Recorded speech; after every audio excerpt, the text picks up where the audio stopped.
Ito yung thumb niya, yung thumb. Ang gawin mo, massage mo siya ng dahan-dahan, tapos itulak mo ng konti at iikot-ikot mo kaliwa, kanan, tapos iganon mo siya, tapos circular ulit. Tingnan mo kung anong ano niyan, kung masakit. Kasi gaganyan mo siya, i-stretch mo pag ganon para mag-ano siya, dahan-dahan lang, huwag mong pepersahin, tapos imamassage mo siyang konting ganyan, ganyan mo siya,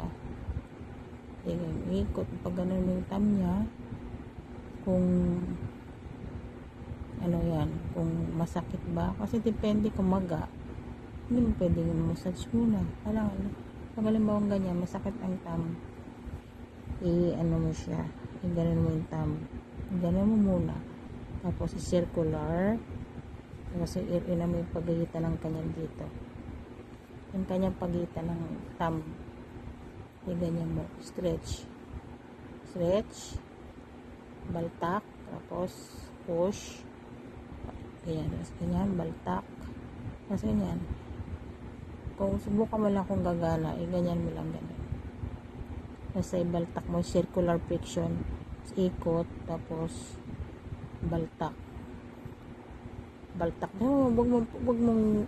mong i-ano yung paghila na ano, syempre ano yan kumbaga baka may maliit na ano tayo na ano dyan, ligament, yung kanyang nerve, may maliliit na ano niya rito, litid, maano yan, kaya kasi na ano ka mo sa basketball, kaya kailangan dahan-dahan lang i-massage. So tanongin mo siya kung masakit, basta pag ganyan mo, tapos i-circular mo kaliwat kanan, tapos i-push, tulak, tapos ganyanin mo, ganyan mo kung ano mo, subukan mong i-ganon, kung ganyanin mo, ganon lang kasimple.